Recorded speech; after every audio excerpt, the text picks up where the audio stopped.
Ya.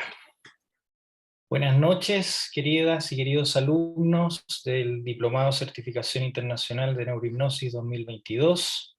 A todos nuestros queridos invitados también les damos la más cordial bienvenida a nuestra Masterclass, actividad que es abierta a la comunidad y también es una actividad del diplomado, y también a toda la comunidad de terapeutas que también nos están siguiendo, de los terapeutas de neurohipnosis. El Instituto de Neurohipnosis es una comunidad de terapeutas, es un centro de investigación y un centro de formación en el modelo de neurohipnosis. Y hoy día la masterclass de esta noche vamos a hablar de la historia de la hipnosis, ¿ya? Y del surgimiento de la neurohipnosis en medio de esa historia.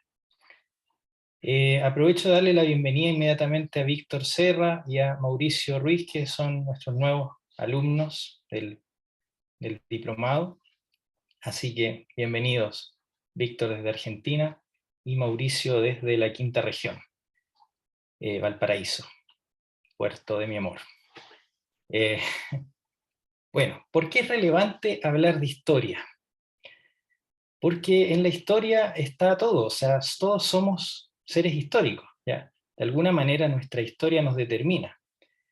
Y así como la historia va determinando lo que vamos viviendo, ¿no? Va escribiendo, se va dejando huellas, ¿no? Es como un camino que se va haciendo al andar. La hipnosis también ha tenido su historia, una historia no libre de ciertas, digamos, vaivenes, ¿ya? Vamos a ver que por lo menos hay 3 grandes vaivenes en la historia de la hipnosis, desde que la hipnosis se hace un aspecto de la ciencia, ¿no? Entonces, vamos revisando un poco lo que vamos a hablar hoy día. Bueno, aprovecho de presentarme, soy el doctor Juan Cristóbal Ruiz, para los que no me conocen. Soy psicólogo y biólogo de la Universidad de Chile, doctor en psicología de la Católica, y autor del modelo de neurohipnosis y director del Instituto de Neurohipnosis. ¿De qué vamos a hablar hoy día? Básicamente vamos a hablar de la historia de la hipnosis, ¿ya? Y de los cambios de paradigma que han ido ocurriendo en esta historia, ya que ha ido deviniendo en esta historia, ¿no? Vamos a hablar después del surgimiento de la neurohipnosis y vamos a hacer una pequeña práctica al final de la sesión, ¿cierto? De un ejemplo de una herramienta que es las herramientas HAP. En esta clase, ¿cierto? Vamos a dividir una parte teórica y práctica. Esta vez la parte práctica va a quedar como media, así, un poco más breve, digamos, que otras veces, pero vamos a tratar de hacer el empeño, porque la parte teórica viene bien contundente. Así que prepárense, busquen un café si quieren, porque va a estar bastante intensa la clase. Así que, bueno, vamos hablando un poco de la historia de la hipnosis, ¿ya? Sin duda la hipnosis y la sugestión es un fenómeno que se ha identificado en diferentes tiempos de nuestra cultura, yo diría desde los orígenes de lo humano, ¿ya? De hecho, en este momento yo estoy terminando de escribir un libro que se llama El animal sugestionable, donde planteo que una de las características, si no la característica que nos hace humanos, es justamente la sugestionabilidad, es decir, esta dimensión virtual de la realidad, ¿ya? Vamos a ver después qué repercusiones tiene todo esto. Pero en el fondo, muchos han centrado la definición de lo humano, ¿cierto?, en las funciones cognitivas superiores, como el lenguaje, el raciocinio, ¿no? Yo lo centraría mucho más en esta capacidad que tenemos de generar realidades virtuales, ¿ya? Y por eso estoy escribiendo un libro que se llama El animal sugestionable, para definir lo humano desde esa perspectiva, desde toda la interpretación que tiene el hecho de que hemos dejado un poco de lado este tema de la sugestión, ¿no? Y de la hipnosis. Entonces, los albores de la hipnosis, ¿cierto? Los primeros, digamos, relatos de la hipnosis, ¿cierto? Se pueden encontrar en papiros en los templos egipcios, ¿ya? papiros que tienen alrededor de 3000 años de antigüedad, ¿ya? Donde se ve claramente dibujos y alusiones a fenómenos del tipo que hoy día conocemos como hipnosis, ¿ya? Básicamente se ve sacerdotes ejerciendo prácticas tipo hipnosis, ¿ya? Después podemos también ver que en la historia, bueno, en todas las historias, en todos los pueblos tribales, ¿no? De los rituales, están cargados de fenómenos que podríamos decir hoy día que son hipnosis, ¿ya? Vamos a tratar de entender por qué son hipnóticos, digamos, toda esa fenomenología de la religión y de la práctica espiritual, ¿no? En el siglo de Pericles, ¿cierto? En los primeros, en los griegos, ¿no? Están los templos del sueño, ¿ya? Ustedes pueden encontrar ahí alguna, si les interesa buscar, eh, los templos del sueño donde se le hacía honores al dios de la medicina, a Eu- Eulapio parece que se llama. Entonces, en esos templos se practicaban, digamos, prácticas similares a las que hoy día podríamos llamar hipnosis, por eso se le llamaba templo del sueño, o hipnotemplos, ¿no?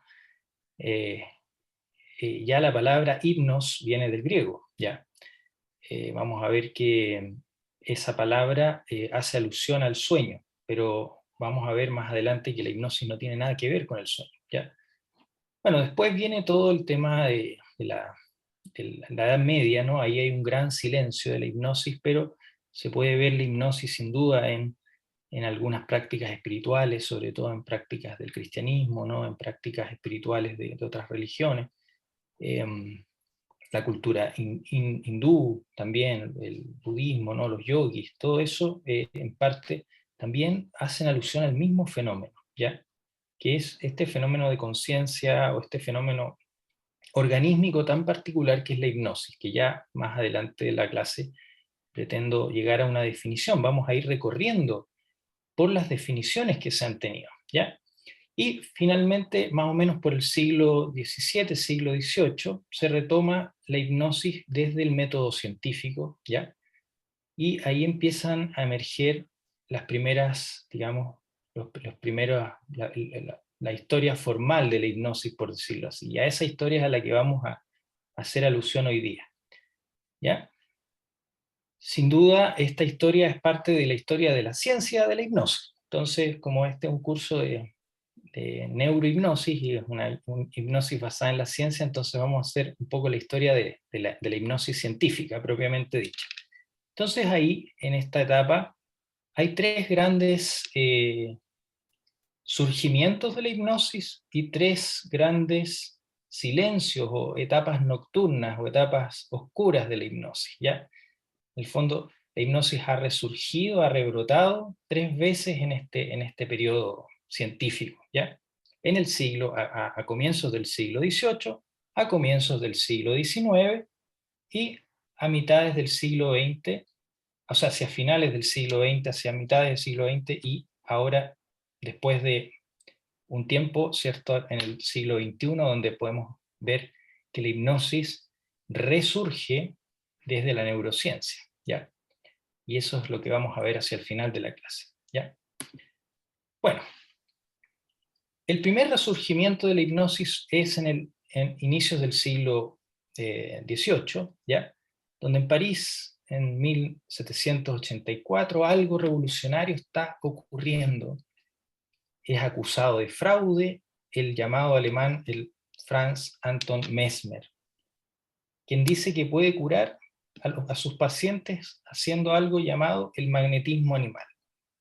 Curandero, charlatán o visionario. ¿Quién es este sujeto?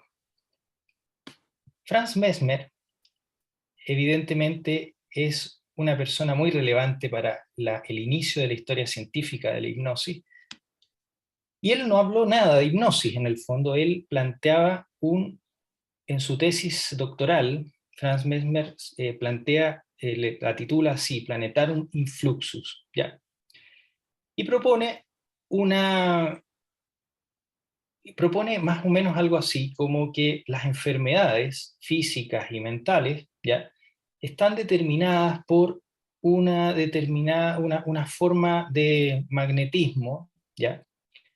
De desequilibrio en las fuerzas magnéticas del cuerpo en relación a los otros objetos, por ejemplo, incluso los planetas, ¿ya? Entonces es una historia bien rara la de Franz Mesmer para el tiempo de él, ¿cierto? Y fue, por supuesto, muy criticado. Frank Mesmer empezó trabajando con algunas pacientes y llegó a trabajar con gente muy famosa, como las hijas o sobrinas del emperador de Viena, ¿ya? Y las lograba curar. Por ejemplo, a la sobrina del emperador de Viena la curó de una sordera, a otra chiquilla la curó de una ceguera, ¿ya? Y lograba hacer curaciones. Dado, pasados ciertos años, ¿cierto? Este doctor se hizo muy famoso y empezó a hacer mucho ruido, ¿ya? Y los médicos de su época, ¿cierto? Empezaron a cuestionar sus métodos, ¿ya? Empezaron a tratarlo de que era un charlatán, que no hacía, o sea, que estaba vendiendo algo que no era real, digamos, ¿ya? Que el planetarum influxus o este magnetismo animal no existía, ¿ya? Más o menos él usaba esta es una imagen exacta, una réplica, digamos, que está en un museo en Viena, de la máquina que usaba él, que era el magnetizador, le llamaba el Boquet Magnétique, una cosa así, ¿ya? Que es un barril más o menos de madera que adentro tiene botellas de agua, y estos tubos que salen acá, la gente eh, pasaba los tubos por las partes del cuerpo donde tenía la dolencia, ¿no? Y milagrosamente se curaban. Pero antes de eso, Frank Mesmer, ¿cierto?, hacía una serie de pasos previos, ¿ya? En el fondo empezaba como a sugestionar a estas personas de que pasar por ahí les iba a hacer bien, ¿no es cierto? Entonces, muchos de los críticos médicos de esa época, ¿cierto?, cuestionaron todo el modelo, ¿cierto?, y dijeron esto no sirve para nada, ¿ya? Hubo un científico, sí, un botánico muy conocido también, de apellido Binet, ¿ya?, quien fue el único que defendió que el resultado de Mesmer era efectivo, ¿ya? Tal vez lo que él planteaba como teoría era errada. Esto del flujo interplanetario, ¿no? Toda esta cosa, esta teoría media lunática, ¿no? Era falsa, pero finalmente tenía resultado. Entonces, había que entender por qué tenía resultados, o sea, porque los resultados estaban, era evidente que estaba sanando gente, digamos. No era falsa la sanación de las personas, ¿ya? Y de alguna manera, em, ese trabajo después lo retomó 100 años después James Bright, del cual vamos a hablar enseguida. Entonces, em, Mesmer fue expulsado de Viena, ¿cierto? Se tuvo que ir a París, después fue expulsado de París, finalmente terminó viviendo no sé dónde, pero fue muy famoso en su tiempo y formó a mucha gente, ¿ya? Muchos magnetizadores hasta el día de hoy existen todavía, ¿ya? Entonces, esta parte de la historia, bueno, muchos de los resultados que él tenía podían tener que ver con el aprendizaje por imitación de modelos, ya, que hoy día se conoce bien, y por las expectativas positivas ante esta relación interpersonal que él establecía con sus pacientes.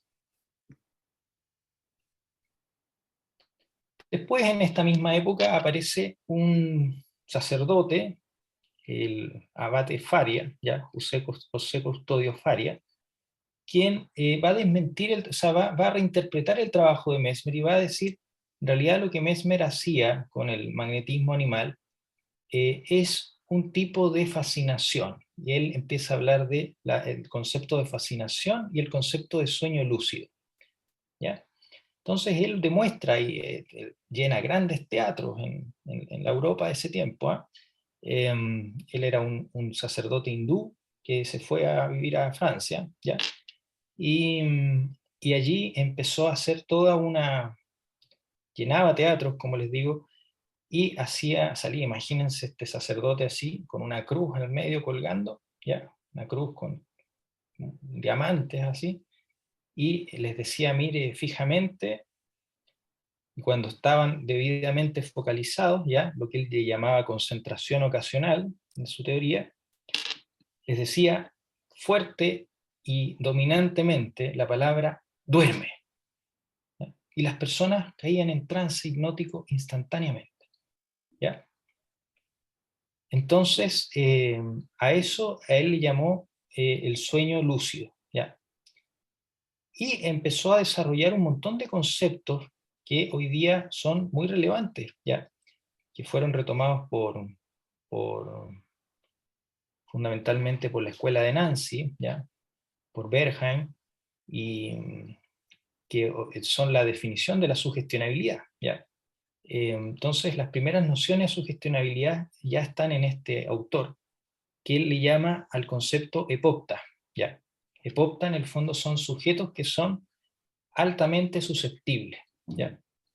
Entonces, él ya veía que habían algunas personas que caían más rápido que otras en el trance.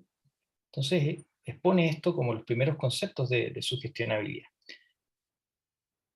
Eh, bueno, las instrucciones muy directivas, la fijación de la mirada, ¿cierto? Y la sucesión del aprendizaje también habla de que la hipnosis no es un estado, o sea, no es algo que está como determinado en las personas, sino que se puede ir aprendiendo, adquiriendo, que es un concepto que hoy día está muy demostrado, digamos, que una persona expuesta muchas veces al trance, ¿cierto?, va profundizando cada vez más en el estado de hipnosis, ¿ya? Entonces, después de estos dos autores, y gracias a que Mesmer se hizo una muy mala fama en los distintos países europeos, ¿no? Hubo un nuevo momento de silencio de la hipnosis, casi 30, 40 años, ¿ya? Hasta que resurge nuevamente, tiene un nuevo renacer en el siglo XIX. Y este nuevo renacer se da en dos laboratorios fundamentalmente, en el Hospital de la Salpêtrière, donde Jean-Martin Charcot era el director de ese centro, y Charcot estaba interesado en estudiar la histeria. Charcot nos va a decir los síntomas entonces en, no son en realidad más que un grito de los órganos que sufren.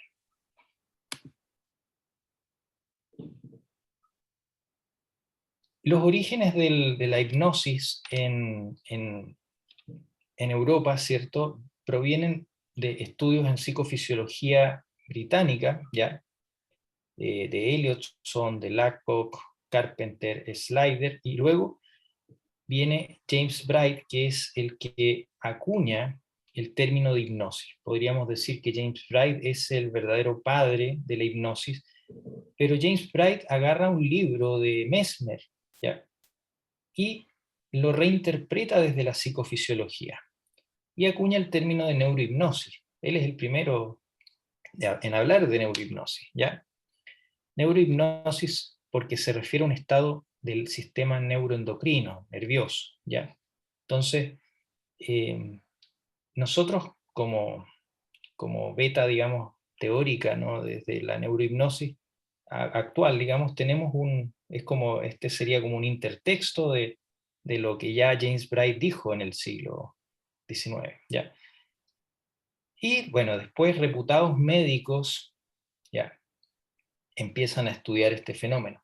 El siglo XIX está marcado por eh, la emergencia de lo mental, ¿ya?, del estudio de lo mental, desde la psicofisiología, ¿ya? Empieza a emerger esta búsqueda de los fenómenos mentales en el cerebro, ¿ya? Lo que dice Charcot al comienzo, la cita que puse, marca mucho el espíritu de este tiempo, ¿ya? El espíritu del siglo XIX está marcado por médicos, fisiólogos que tratan de buscar lo mental. y encuentran en la hipnosis el modelo de estudio, ¿ya? La hipnosis pasa a ser como un modelo de estudio de lo mental, ¿ya? Entonces James Bright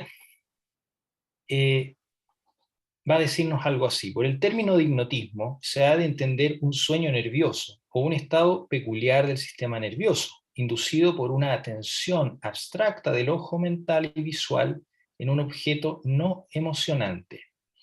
Es el verdadero origen y esencia de la condición hipnótica, es la inducción de una concentración mental en la que, como en la ensoñación, los poderes de la mente están tan absortos en una idea que durante un tiempo hacen que el inconsciente individual se comporte con indiferencia consciente hacia las demás ideas. James Bright, ¿ya? En su texto que se llama Neurohypnology.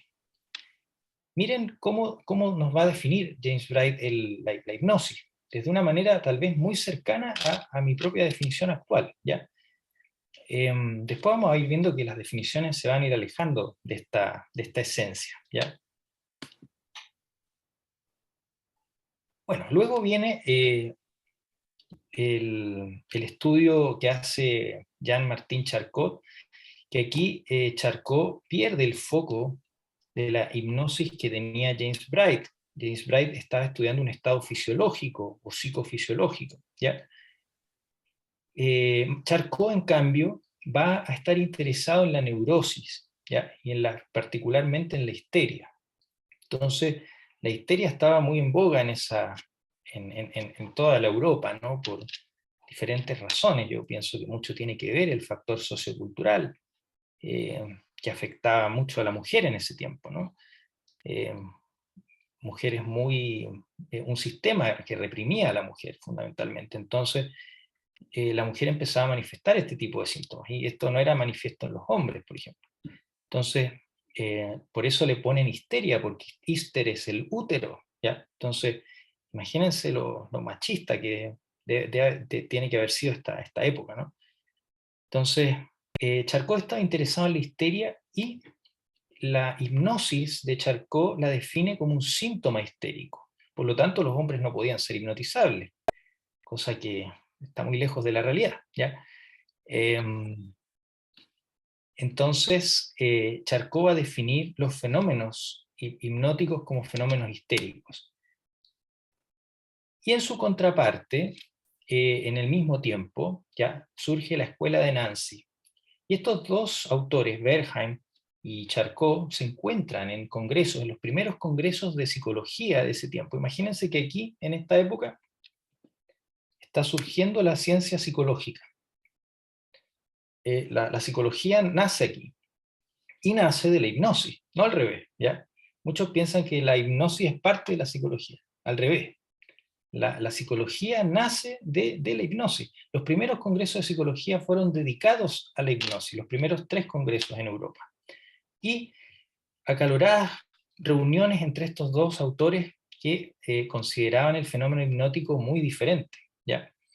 Bernheim consideró la hipnosis como cambios fisiológicos que conducen a un decremento de la participación del yo, así lo define él mismo, considerando la hipnosis como un estado de conciencia alterado, y al mismo tiempo como una manifestación normal. O sea, no tenía nada que ver con las patologías mentales, no era un síntoma, como lo decía Charcot, sino que era un fenómeno normal. Y Bernheim con Libet, ¿cierto?, fundan la primera escuela de hipnosis, que es la escuela de Nancy, ¿ya? En esta escuela es la primera escuela donde se formaliza el estudio de la hipnosis dentro de la medicina de ese tiempo, ¿ya? Todavía la psicología no existía como ciencia, ¿ya? Entonces, era parte de la medicina, ¿ya? La psicología está aquí recién naciendo en esta época, ¿ya? Y fíjense ustedes que todos los autores clásicos de la psicología, los padres de la psicología, eh, el Pavlov, el Wundt, ¿cierto? William James, ¿ya? Todos los padres de la psicología estuvieron primero interesados en la hipnosis, participaron de estos mismos congresos con Charcot y con todos estos autores, ¿ya? Bergheim nos va a decir, yo defino la hipnosis como la inducción de un estado psíquico peculiar que aumenta la susceptibilidad a la sugestión. Este estado puede ser inducido para facilitar las sugestiones, pero no es un paso necesario. Las sugestiones regulan la hipnosis. He tratado de demostrar que el sueño inducido no difiere del sueño natural y que se pueden obtener los mismos fenómenos de sugestión que en el sueño natural, si se tiene éxito en inducir a la persona que duerma sin despertarla. Esta nueva idea que propongo es una definición más amplia que la otorga a la palabra hipnotismo. Si se fijan, acá Bergheim sí tiene un error conceptual, ¿cierto? Porque él habla de sueño. ¿Ya? Vamos a ver que hoy día se sabe que la hipnosis no tiene nada que ver con el sueño. La única relación de la hipnosis con el sueño es que son estados globales, ¿ya? Y vamos a entender eso más adelante. Bueno, los acalorados debates, el Hospital de la Salpêtrière dirigida por Charcot va a enfocarse en tres conclusiones principalmente, ya, 4 conclusiones, que hay indicadores somáticos que nos permiten distinguir un estado diferente, ¿ya? Esa es la principal controversia que tiene con Bergen, que si se fijan, Bergen dice que no es necesario el estado, ¿ya? La segunda conclusión es que la hipnosis se compone de 3 etapas o 3 estadios, ¿ya? Donde empieza desde la catalepsia, ya la catalepsia es la dificultad de movilización corporal, ¿cierto? Los fenómenos corporales. Ya, por ejemplo, una catalepsia de brazo es la rigidez o el movimiento del brazo involuntario, ya, esos son los catalépticos. Letargia, ya, que es como el adormecimiento, y sonambulismo. Así le llama Charcot a estos 3 estados que hoy día se conocen como estado leve, estado medio y estado profundo. Ya. Viene de allí, ya, viene de esas raíces. Independencia de la sugestión porque es sintomática, no tiene nada que ver con la palabra ni con el lenguaje. Para Charcot la hipnosis no tiene nada que ver con eso. ¿Ya? Y el hipnotismo como un estado patológico. Esas son las 4 conclusiones que tiene el Hospital de la Salpêtrière al debate. Enrique, Hola, profe, ¿cómo está? ¿cómo estás? Tengo una duda.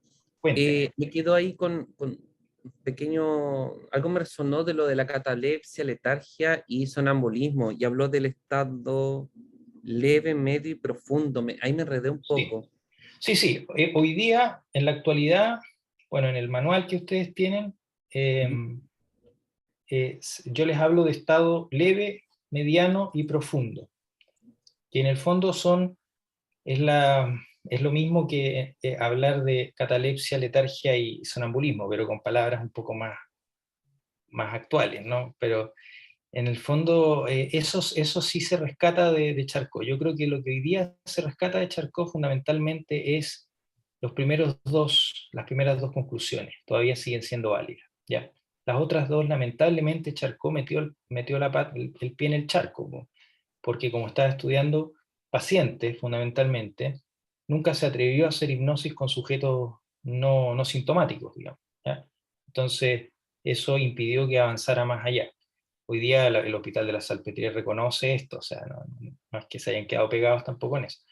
Eh, entonces, pero sí, las 2 cosas que todavía se mantienen es estos indicadores somáticos que llamaba Charcot, que son evidentes ya en cada estado, cada etapa tiene un indicador somático, como vamos a ver más adelante en la formación.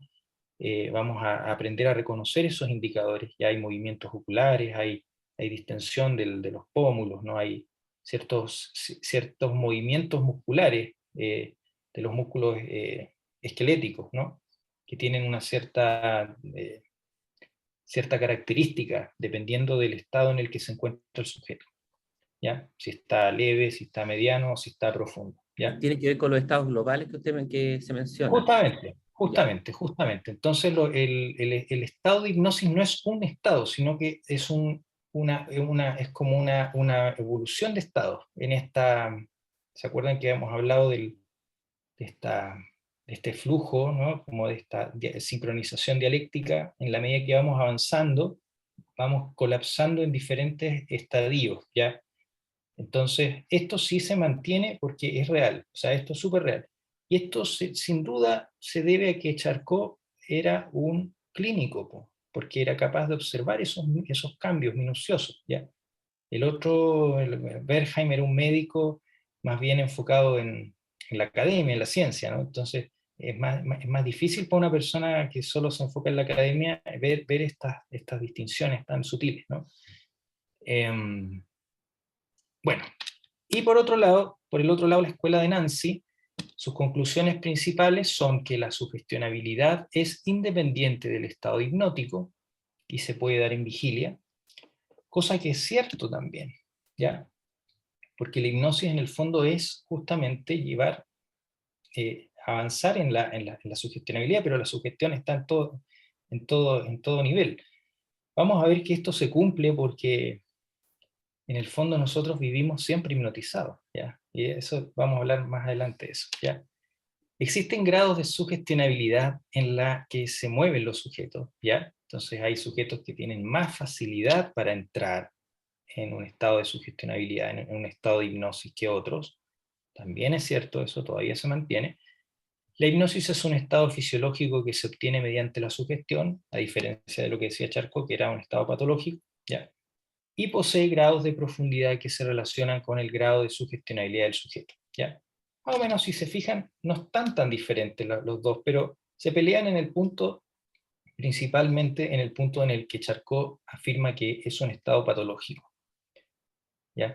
Versus que Bergheim lo mira más desde el lado positivo, ¿ya? De hecho, Bergheim y la escuela de Nancy influyen en Milton Erickson, que es el autor en uno de nuestros pilares del modelo terapéutico, ¿ya? Así que, de todas maneras, esta influencia es profunda, ¿ya? Finalizando esta etapa, ¿ya? Sin duda tenemos que nombrar a este connotado autor, ¿no? Sigmund Freud. Connotado es porque en el fondo él siembra nuevamente es el que vuelve a enterrar la hipnosis, ¿ya? Por decirlo así. Pero no es solo culpa de él, ¿ya? Yo creo que muchos lo han culpado de eso, pero hacia finales del siglo XIX, inicio del siglo XX, Sigmund Freud se mostró muy abierto y muy estudioso de la hipnosis. De hecho, él va al Hospital de la Salpêtrière, se forma con Charcot, Charcot fue su profesor, ¿ya? Va también a la escuela de Nancy, se forma con Bergin, también interactuó con ellos, ¿ya? Y empieza a hacer su propia práctica junto a otro autor que se llama Breuer, ¿ya?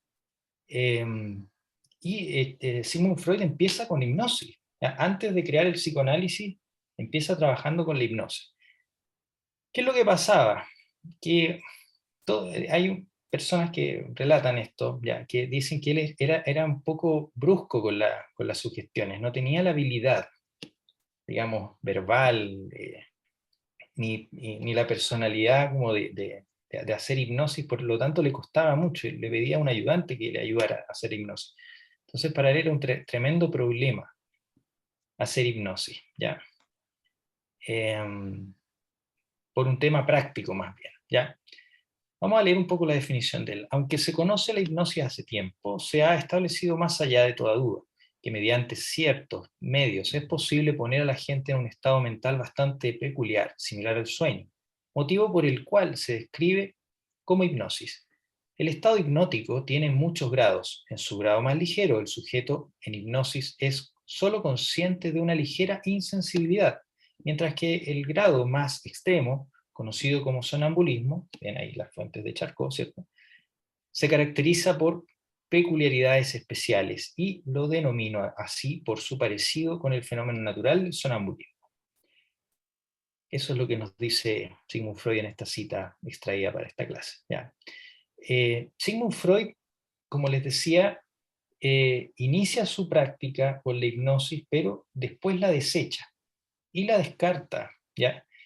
Y eso siembra un oscurantismo, porque ahí en los albores de la psicología, ¿cierto? En el surgimiento de la psicología, empieza a primar el modelo de psicoanálisis de Freud, ¿ya?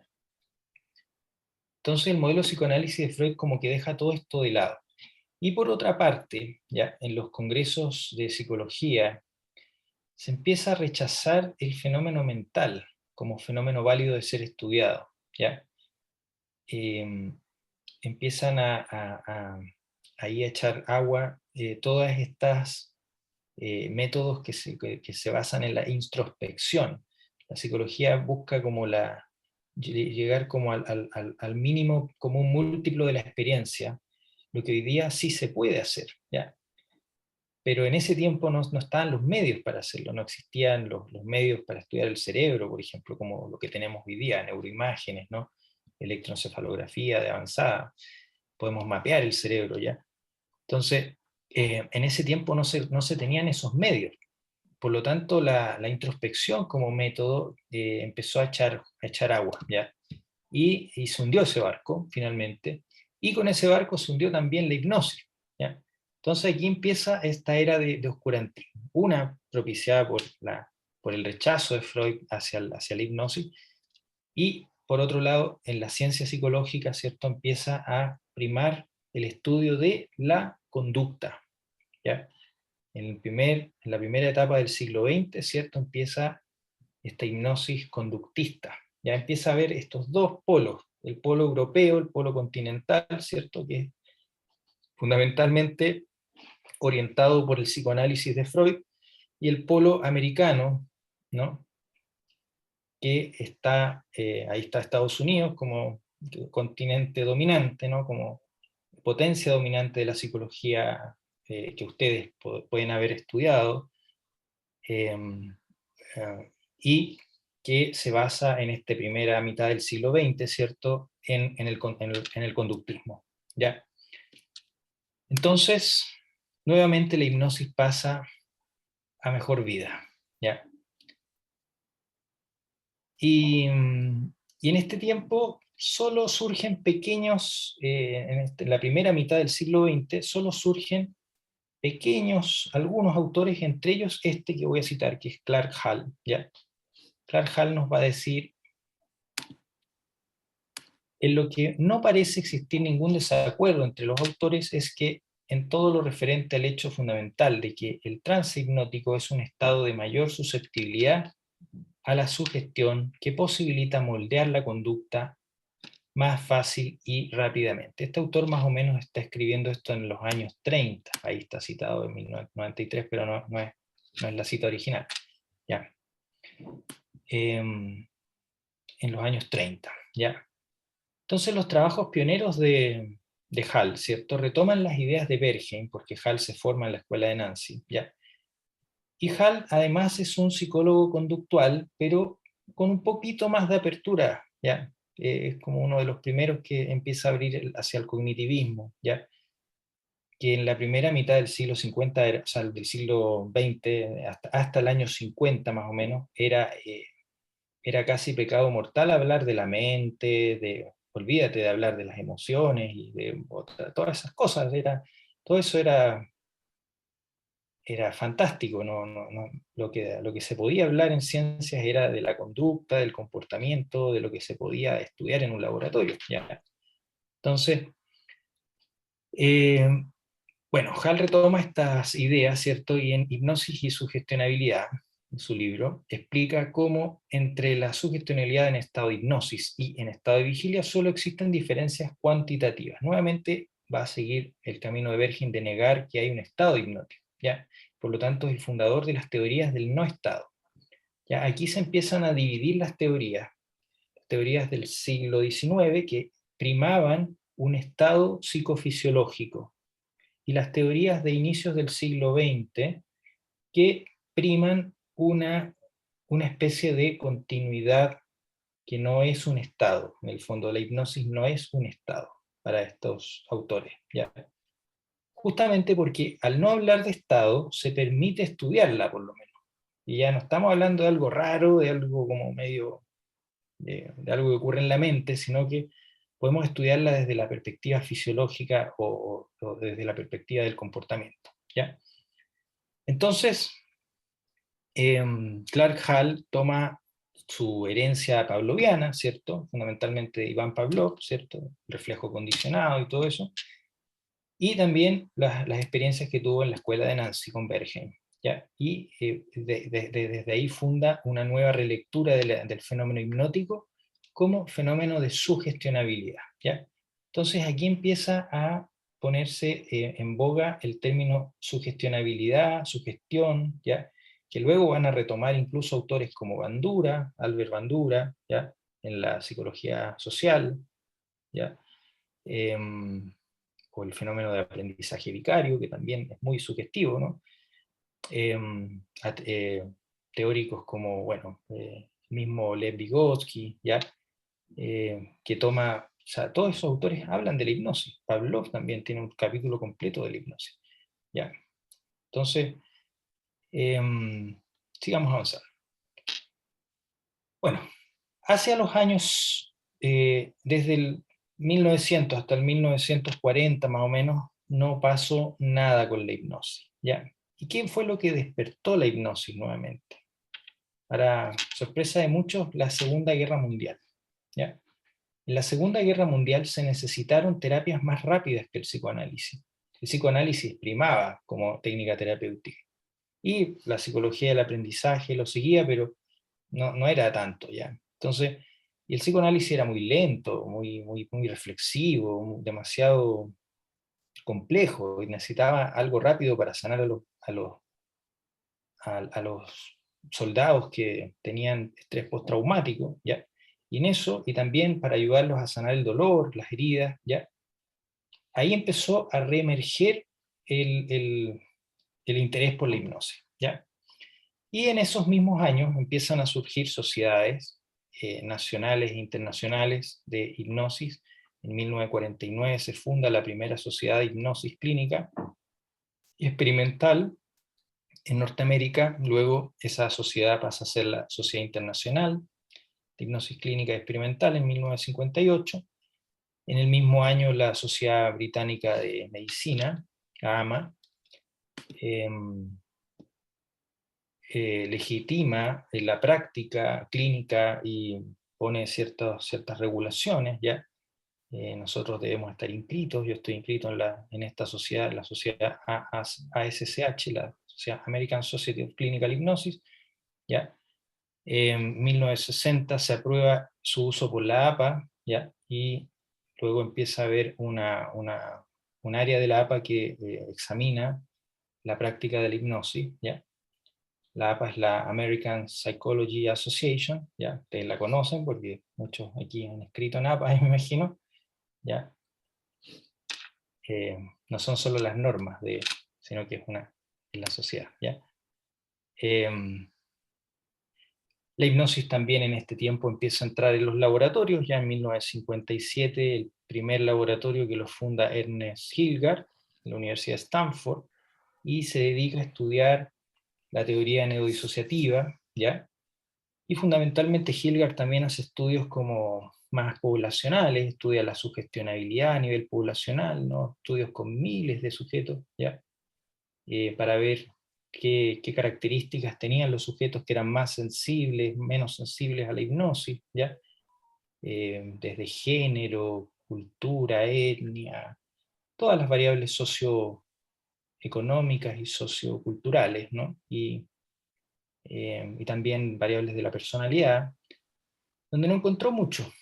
Lo único que encontró era que la hipnosis, las personas que tenían ciertas patologías como la ansiedad o los trastornos conversivos, como la histérica ya antes citadas, eran más susceptibles que los demás. Y vamos a ver por qué, ya más en otra masterclass vamos a entender por qué ese tipo de enfermedades generan más susceptibilidad.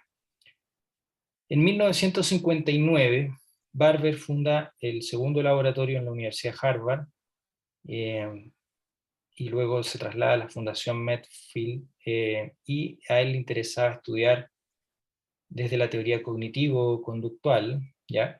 El rol de los roles, ¿no? Las expectativas, las actitudes y las motivaciones dentro de la hipnosis. ¿ya? Y Orne, que funda su laboratorio en la Universidad de Harvard, eh, está interesado en estudiar los factores motivacionales, ¿ya?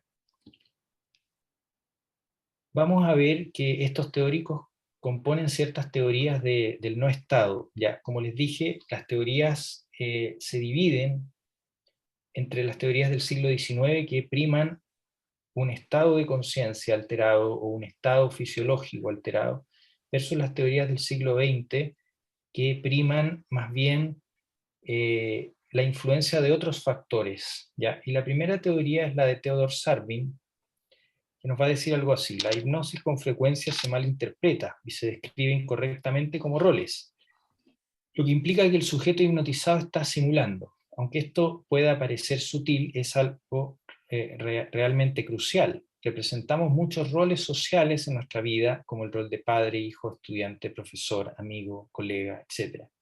Estos roles moldean la conducta. Decir que estamos representando el rol de padre no implica que estemos fingiendo ser padres. Por tanto, cuando la persona toma el rol de persona hipnotizada, no significa que finjan estar hipnotizados, ¿ya? Esta teoría ha sido bastante cuestionada, pero yo creo que tiene algo de verdad, ¿ya? En el sentido de que sí hay un estado, una microidentidad, como lo llamo, ¿ya? Vamos a ver después, más adelante, qué significa esto, ¿ya? Entonces, pero básicamente ha sido muy cuestionado porque si fuera solamente asumir un rol, ¿ya? Aunque sea de esta manera, como actuando realmente el rol, ¿no? Cuando uno actúa realmente un rol, uno se pone en el rol, ¿no? De alguna forma es el rol. ¿Cuál es la diferencia entre ser, ¿ya? El rol y actuar el rol? ¿Ya? Aquí estas diferencias son bien sutiles, como dice, pero son cruciales. Entonces, actuar el rol ya es ser el rol. O sea, entonces no estamos hablando ya de roles. O sea, aquí hay como una especie de mareo conceptual en la teoría de Sarvin, ¿no? Finalmente, yo creo que esta teoría que se ha conocido como la teoría dramatúrgica, es decir, que la persona está actuando de alguna manera, siguiendo un rol inconscientemente asumido, ¿ya? Que la persona no sabe que está haciéndolo porque lo está haciendo siguiendo un rol, en el fondo eso es lo que dice esta teoría, ¿ya? Sino que lo está haciendo de manera inconsciente. Nos lleva un poco al tema de la actuación, pero no, la hipnosis no es simplemente actuación, sí es en acción, como vamos a ver enseguida, que hay una diferencia. Yo creo que a lo que está apuntando Sarvin en esta teoría es a la inacción que vamos a ver más adelante de Francisco Varela, ¿ya? Y ahí vamos a hacer el anclaje con estas teorías. Pero básicamente Sarvin va a decir, no es un estado, sino que es la asunción de un rol, asumir un rol, ¿ya? ¿Qué opinan ustedes de eso antes de continuar? ¿La hipnosis será asumir un rol? ¿Alguien quiere comentar? Entonces, ¿Sí?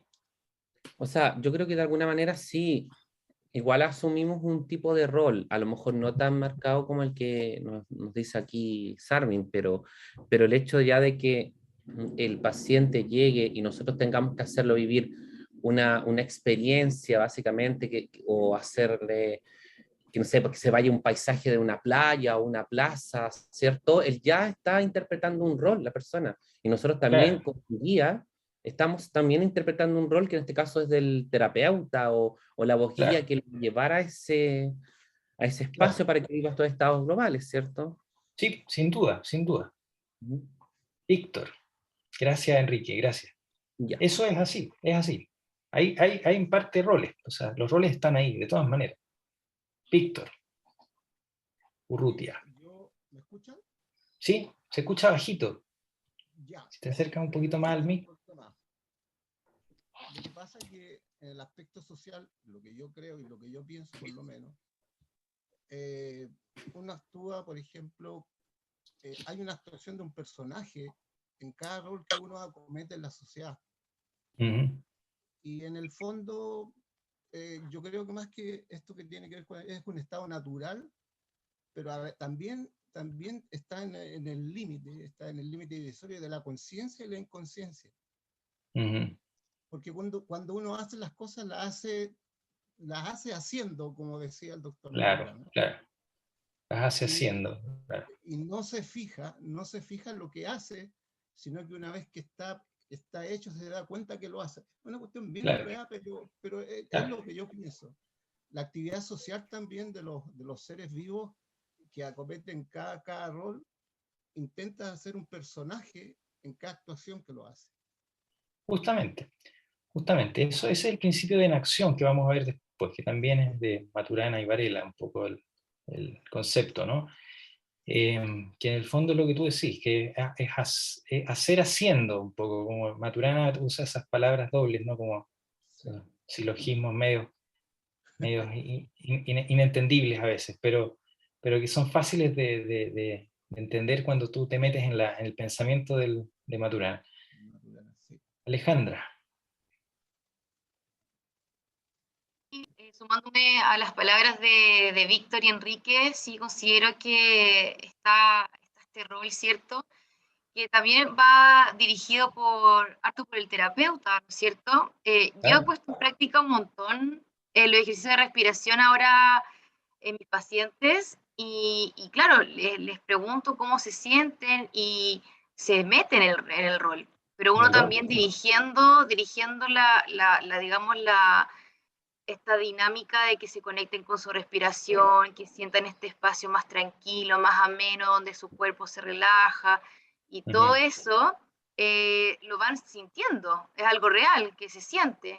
Claro, Y claro. luego al preguntar claramente recibo ese feedback de que se sienten más tranquilos, de que les gustó, de que es algo distinto, que lo saca un poco de la rutina, que está súper bueno también conectarse con ese espacio como de amor propio también, y volver a este espacio que no conectamos frecuentemente. Claro, claro. Justamente, entonces, esto sí es verdad, o sea, tiene razón en el hecho de que sí se interpretan roles, ¿ya? Y es muy importante el hecho de que hay dramaturgia detrás de la hipnosis, o sea, de hecho en este diplomado van a tener un taller de expresión de dramaturgia, básicamente, el taller que hacen con nuestro querido actor y dramaturgo Juan Víctor Muñoz. Eh, entonces, van a tener ese espacio ya de formación, porque es como lo diría Maturana y también Rolando Toro, ¿no? Es como una danza, ¿ya? La hipnosis empieza así como una danza donde se va profundizando en la danza, ¿ya? Se va profundizando en la danza en el tema de que se va profundizando en la sincronía, ¿ya? Vamos a ver enseguida, más adelante en esta misma clase, ese concepto, ¿ya? Y cómo ese concepto hoy día está demostrado cerebralmente, digamos, de la neurociencia, ¿ya? El otro teórico del no estado que a mí me parece muy relevante, pero muy relevante, es Ernest Hilgard, que sin duda plantea, es como la prototeoría nuestra de los estados globales, ¿ya? Y él plantea una teoría que se llama teoría neodisociativa, ¿ya? Vamos a leer un poco la definición de él, ¿ya? Dice algo así. Durante la hipnosis, los subsistemas de control relevantes en nuestro cerebro se disocian temporalmente del control ejecutivo consciente y de hecho pueden ser activados de forma directa mediante las sugestiones del hipnólogo. Esta falta de control consciente depende en gran parte de una barrera amnésica o un proceso que relega las ideas, las imágenes y las fantasías al inconsciente. Estas reducciones del control ejecutivo son las responsables de la impresión subjetiva de involuntariedad que típicamente se da en las respuestas de las personas bajo hipnosis. Esto nos explica un fenómeno muy relevante, ¿ya?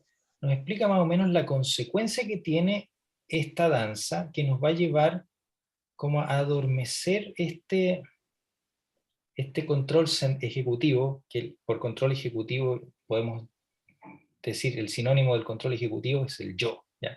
Es mi yo. Mi yo es el que se adormece, en el fondo. O más bien pasa a la galería, ¿ya? Pasa de estar ¿cómo se llama? En el rol del protagonista, ¿ya? a estar en un rol del espectador que ve el teatro, ¿cierto?, desde la galería. A eso él le llamó el observador oculto, ¿ya? También dentro de esta misma definición. En el fondo, el yo queda como un observador de lo que va pasando en el teatro mental, ¿ya? Pero ya no tiene el control sobre ese teatro mental, ¿ya? Sino que el control se subordina a la sugestión, ¿ya? Esto sí tiene ciertas implicancias. Yo diría que más bien hablar de control no es la palabra correcta, ¿ya? Yo aquí hago una diferencia entre dos conceptos. Uno es la voluntariedad o la volición como control ejecutivo, ¿ya? Que eso no lo pierde nunca el sujeto, ¿ya? Siempre tiene el dominio de sí mismo, ¿ya? Versus el fenómeno intencional, que es el fenómeno sugestivo es un fenómeno intencional. En el fondo, actúa sobre la intencionalidad. Ya, pero ya vamos a llegar a eso, ¿ya? Cuando hable de mi propia definición, pero estoy tratando de armar ciertos anclajes. Por eso seleccioné estas definiciones y no otras, porque me parecen que son las más relevantes dentro de la historia de la moderna de la hipnosis, ¿no? Ya, sigamos. Esta otra teoría, que Spanos es el alumno de Hilgard, ¿no? Spanos ya se va a ir para el otro lado, ¿ya? Había manos levantadas. Patti, tú querías, Pato, tú querías hablar. Perdón, no te di la palabra.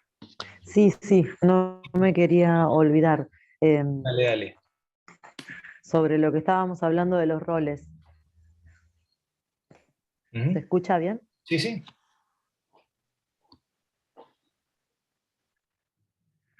Cuéntanos. Nada, más o menos igual lo que había dicho el muchacho que habló antes, eh, pero hay como una suerte de juego de conceptos, ¿no?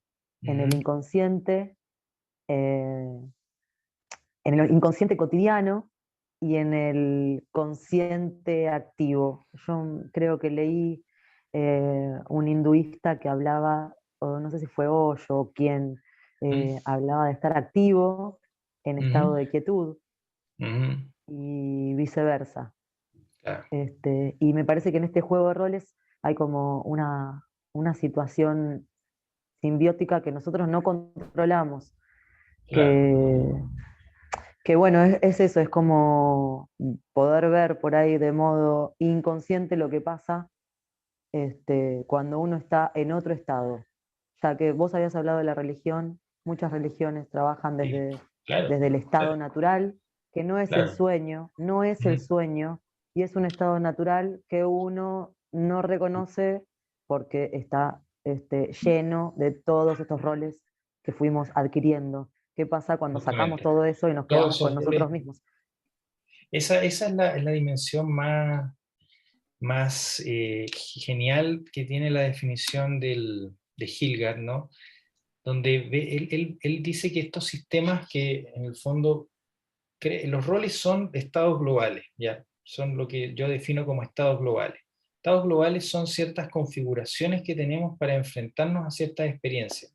El cerebro va buscando estos estados globales, va generando estos estados globales producto del aprendizaje. Algunos ya vienen epigenéticamente, ya vienen programados, por decirlo así, ¿no?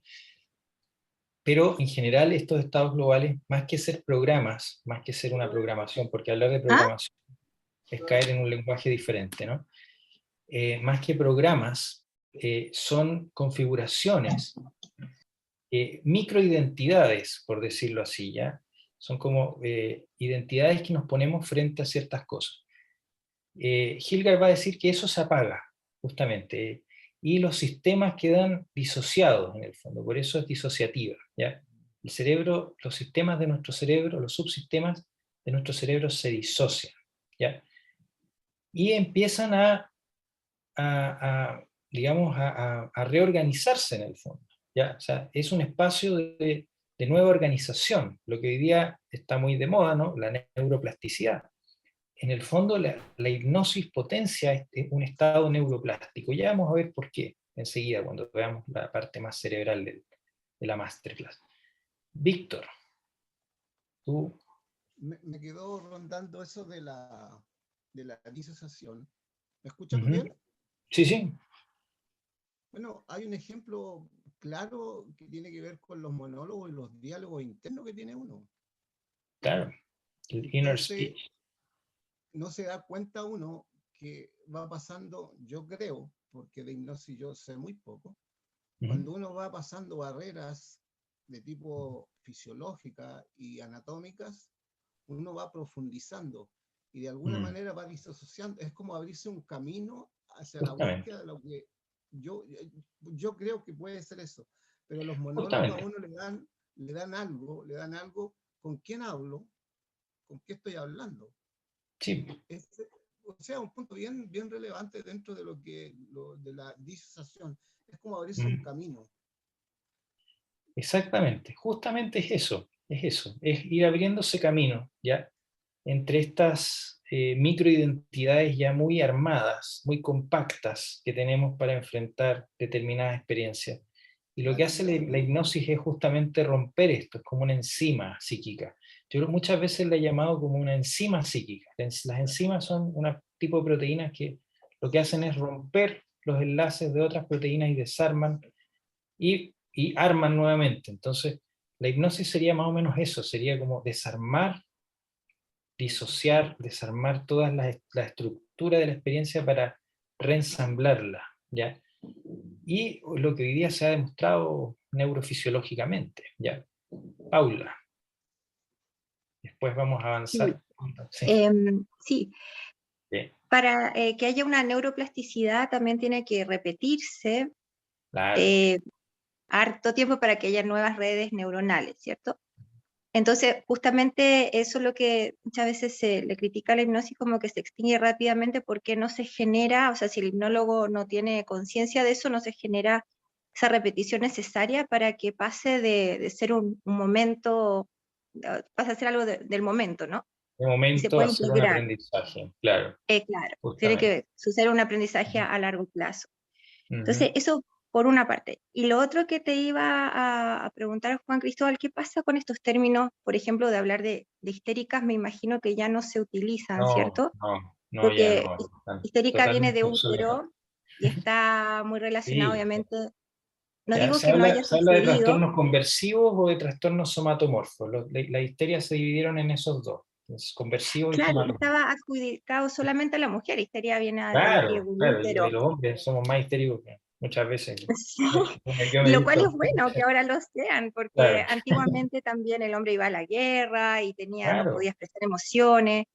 era Y duro, y todo eso se reprimía. exacto, El hombre generaba mucho más estrés postraumático, porque no podía expresarlo. Entonces empezaba a soñar, exacto. empezaba a vivir flashbacks, todas estas Como experiencias venían, postraumáticas. claro, problemas de manejo de la ira, otras cosas, ¿no? Adicciones, Pero, alcoholismo, todo eso. Esa era la pero manera. claro, entonces también eran mujeres que me imagino que eran más susceptibles a la hipnosis en ese minuto porque era algo cultural que la mujer no escuchaba su pensamiento, su voz interior, sino que una voz exterior. Sí. Entonces me imagino que la susceptibilidad de esas mujeres que hoy en día ya no existe, ¿no? O sea, porque Ujú. son mujeres pensantes y distintas a la época. Claro. Y me imagino que por eso también habían desmayos y cosas Sí, pues eh, todos estos eran que en estos fenómenos. minutos no existen en mujeres empoderadas y con otro cerebro en el fondo, ¿no? Que se permiten pensar también y tomar decisiones. No están Claro, reprimidas en todos los aspectos. claro, claro. Claro. Lo que esta cultura sí ha propiciado es mucho la disociación que yo llamo hiperracional, ¿ya? O hipersubjetiva, ¿ya? Hemos caído, yo creo, desde los años 50 en adelante en una cultura que prima mucho lo conceptual. Ya estamos aquí en una clase que prácticamente hemos hablado puro conceptual, ¿no? Entonces eso está bastante primado en nuestra cultura, ¿ya? Entonces ese tipo de disociación pasa a ser, va a ser como va a ir generando las nuevas patologías mentales en términos de que no somos capaces de conectarnos con nuestro ámbito emocional y con nuestro ámbito más animal, reptiliano, ¿no? Y en ese sentido la neurohipnosis busca justamente la reconexión de esos tres ámbitos, de esas tres nosotros tenemos tres maneras de relacionarnos con el medio, estamos relacionándonos de tres maneras al mismo tiempo. Una es la manera consciente con la que estamos hablando aquí y ahora, ¿cierto? En la que estamos en este diálogo. La otra es la manera emocional, que esa no estamos percibiéndola tan conscientemente, pero yo te estoy mirando el rostro, miro tus ojos, miro tu expresión, pero no lo hago conscientemente, sino que más o menos me sincronizo nomás. Es como el hacer haciendo que decía Víctor. Ese estar ahí nomás, ¿no? Ese estar ahí, el Dasein de Heidegger, ya, muy filosófico, ¿no? Pero en el fondo ese ser ahí nomás, y lo otro es que mi cuerpo está haciendo un montón de otras cosas mientras yo estoy en esta interacción, y esas cosas también se ven reguladas por la interacción. La oxitocina, la serotonina, todo el torrente de hormonas, ¿no?, que estamos teniendo en este momento, ¿ya? Y todo eso está cambiando en función de lo que yo estoy haciendo, ¿ya? O sea, pero en esta sociedad, que es una sociedad conscientocéntrica, como yo le he llamado, ya donde, o sea, de hecho poner la conciencia como el gran objeto de estudio hoy día en la neurociencia nos habla justamente de eso, es como como la última chupada del mate, ¿no? Entender lo que es la conciencia, lo que es el pensamiento, y todos quieren estudiar eso, te fijas, todos los que entran a estudiar neurociencia quieren estudiar los procesos ejecutivos, la voluntad, el yo, esto qué es la conciencia, qué es la intención, te fijas, son funciones que no son, en el fondo, es lo que ha primado nuestra sociedad versus la otra parte que es mucho más importante, diría yo, ¿ya? Entonces, yo trato siempre en neurohipnosis buscar esa conexión de estas tres dimensiones de la realidad, ¿ya? O de estas tres dimensiones de la relación que tenemos nosotros como sujetos con la realidad, que le llamo las tres dialécticas, ¿ya?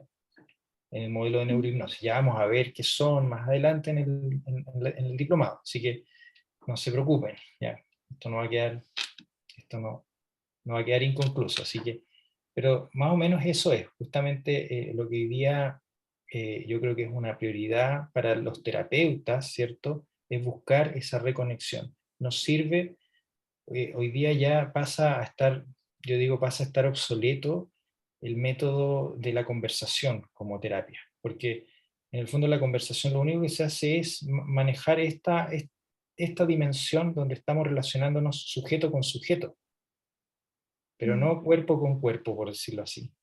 Y lo que tenemos que llegar es a esta relación donde nos relacionamos desde el cuerpo, desde todo el estado global. Por eso la neurohipnosis prima el estado global, el cambio en el estado global, ¿ya? De hecho, la definición de neurohipnosis es justamente que la hipnosis es un cambio en el estado global, ¿ya? Eso es primordial, ¿ya? Y si no es en el estado global, es en una parte nomás, ¿ya? Y los fármacos que tú te tomas, las benzodiazepinas, los antidepresivos, generan un cambio fragmentado en una parte nomás, ¿ya? De esta relación. Pero no es todo. Lo que hay que hacer es generar esta nueva homeostasis corporal. Ya, vamos para allá. Así que, Gracias. sigamos, porque estábamos revisando los teóricos del no estado del siglo XX, donde habíamos resaltado a Sarvin, que nos proponía esta teoría de roles, ¿cierto? Y Ernest Hilgard, que nos propone esta teoría neodisociativa, que es como el caldo de cultivo de las teorías más, de mi teoría en particular también, de la hipnosis, ya la vamos a ir leyendo. Entonces, Nicolás Panos, ¿cierto? La hipnosis es una forma de verbalizar las sugestiones para que promuevan una experiencia donde las respuestas se convierten en hechos o sucesos involuntarios, más que en acciones deliberadas. Nuevamente está peleando aquí con el yo, ¿ya? O sea, la hipnosis en el fondo lo que releva es el yo, ¿ya? Para Panos. Por ejemplo, para facilitar la respuesta de levitación de la mano, el hipnólogo dice: tu mano se vuelve ligera y sube por ella misma. Estamos claros que es así, esa es una sugestión. Observe cómo esta sugestión implicará que la mano se levanta de forma involuntaria. El participante experimenta respuestas a las sugestiones de forma involuntaria, al quedarse absorto en un patrón de imaginaciones denominado fantasías dirigidas al objetivo. Esta es una teoría muy chora, a mí me encanta porque nos permite definir muy bien, aclarar muy bien qué es una sugestión versus qué no es una sugestión. ¿ya? Y aquí nos va a hablar justamente de el principio de las sugestiones, que él las llama fantasías dirigidas a un objetivo, ¿ya? En el fondo tienen esta estructura de hacer que la persona simplemente viva lo que yo estoy diciendo. Pero eso no es un control sobre la volición. Aquí está el error de estos teóricos, bueno, desde Hildegard para adelante, en que en verdad es un control sobre la intención, ¿ya? Yo les voy a contar un ejemplo aquí, donde yo demostré esto, bueno, en un ejemplo anecdótico prácticamente. Yo le dije una vez a una alumna que le dijera a mi profesor, Guy Santibáñez, que él tenía, bueno, ya no tenía mucho pelo, entonces le dije, dígale al profesor viejo pelado, va a despertar y va a tener ganas de decirle al profesor viejo pelado, ¿ya? ¿Qué pasó? 1, 2, 3, despierta, la alumna despierta y empieza a mirar al profesor y se empieza a reír, ¿ya? Pero no le dice viejo pelado, porque evidentemente el profesor era una eminencia, ¿no? Entonces no era una falta de respeto y esta alumna era muy respetuosa, ¿ya? ¿Qué es lo que pasó ahí? Después le preguntamos, ¿qué te ocurre? ¿Por qué te estás riendo? Bueno, me estoy riendo porque tengo la idea de decirle algo feo al profesor, pero no se lo voy a decir. No lo voy a decir, pero me da risa. ¿Ya? ¿Se fijan? Ahí es donde tienen las dos dimensiones, intención y volición. La volición es el hacer, y el hacer siempre va a tener un control ejecutivo, que va a estar supeditado a mi yo. Pero la hipnosis induce una intención diferente. ¿Ya? Entonces, cuando la intención se condice con mi volición, ¿cierto? Yo voy a actuar la sugestión. Cuando no, solo va a aparecer esa intención. Ahí está la diferencia. ¿Ven? En un simple ejemplo se ve la diferencia, ¿ya? Por lo tanto, la hipnosis no es un tipo de control mental en ningún caso, ¿ya? Finalmente, en este siglo XX, tenemos a esta figura icónica, Milton Erickson. ¿Ya? Milton Erickson, más que un teórico, era un terapeuta, ¿ya? Y de él, bueno, es uno de los pilares de nuestro modelo, ¿ya? O sea, un pilar de nuestro modelo es la hipnosis ericksoniana. Fundamentalmente porque él desarrolló mucho esta observación de los patrones comunicacionales que están debajo de la hipnosis, o sea, que están detrás de la sugestión y de la hipnosis. Pero dentro de las definiciones que él da, más o menos se puede leer que él no cree que sea un estado, más bien él va a pensar más bien que no es un estado, sino que la sugestión y la hipnosis se pueden dar de manera cotidiana, ¿ya? Lo cual no es falso. La hipnosis es un estado natural, ¿ya? Nosotros caemos en hipnosis muchas veces en el día, ¿ya? Imagínense cuando va en el metro, en la micro, en el bus, y empieza a irse para otro lado. Su mente se va a otro lado, no está en la micro, o en el bus, o en el metro, ¿ya? Sino que está en una idea, en un pensamiento, en una ensoñación, ¿ya? Eso es una hipnosis. El tema es que nosotros no trabajamos en profundizar ese estado, sino que simplemente lo vivimos, ¿ya? La diferencia de trabajar en la neurohipnosis, en este caso, ¿cierto?, es profundizar ese estado, es aprovechar esa condición, ¿cierto?, que es natural, que es una condición de aprendizaje natural.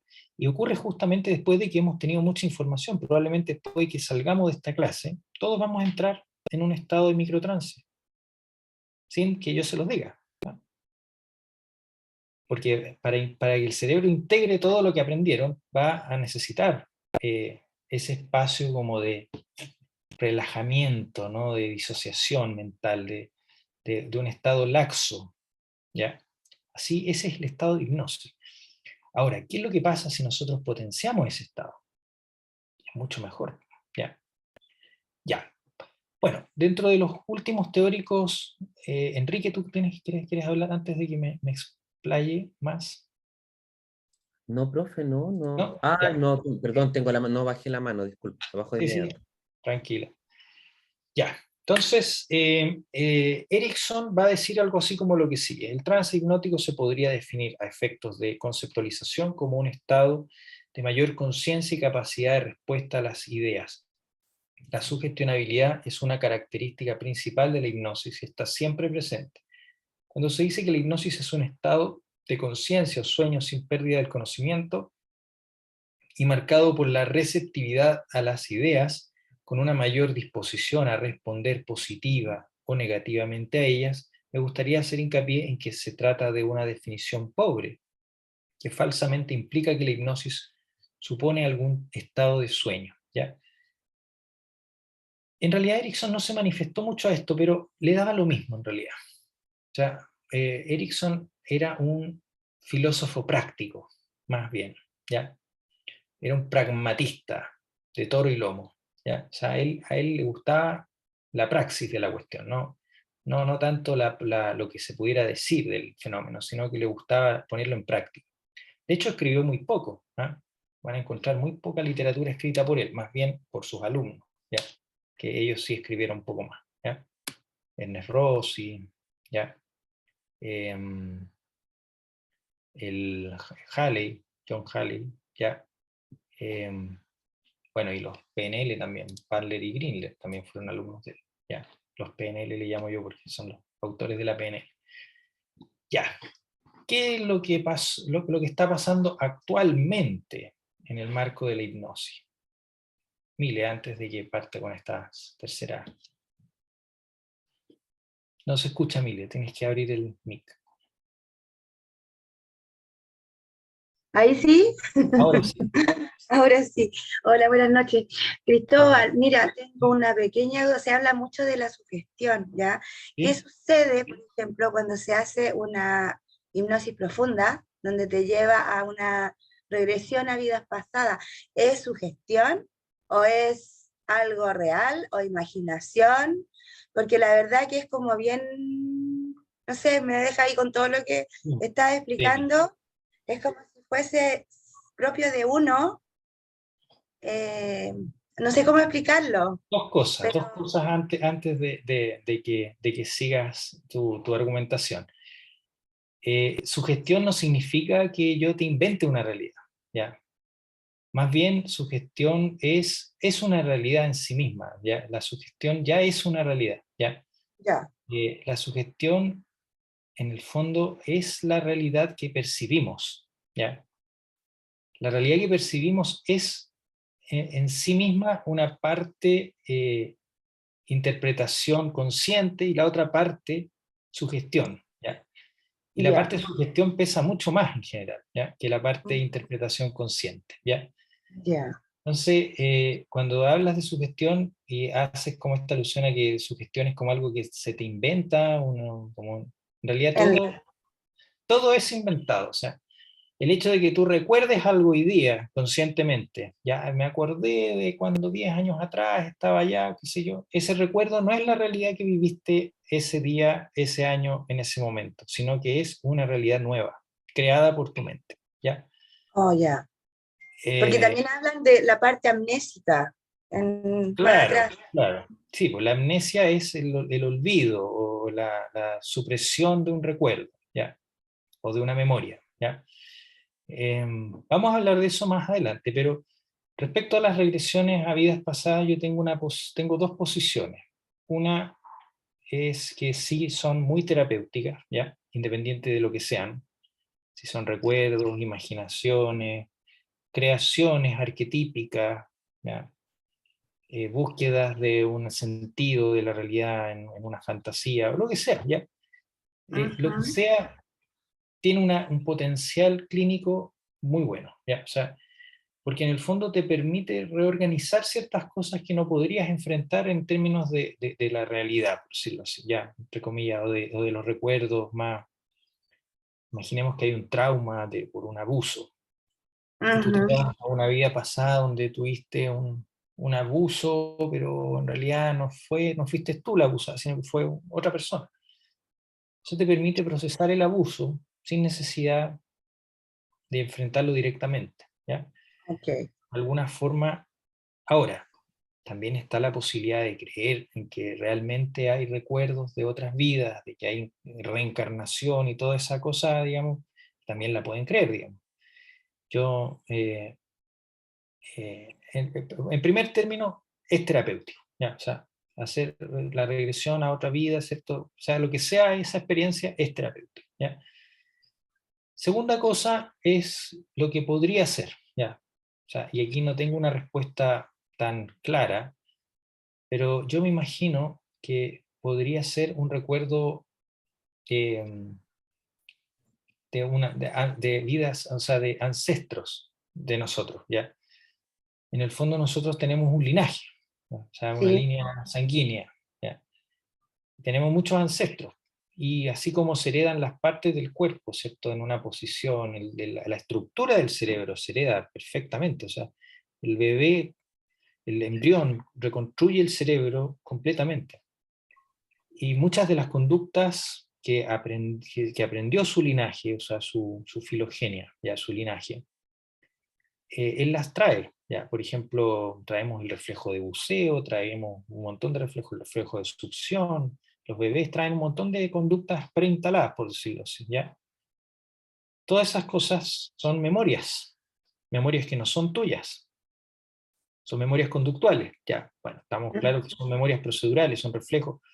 ¿Y por qué no pueden haber de otro tipo de memorias también? Esa es una pregunta que le queda a la neurociencia, pero todavía queda por responderla.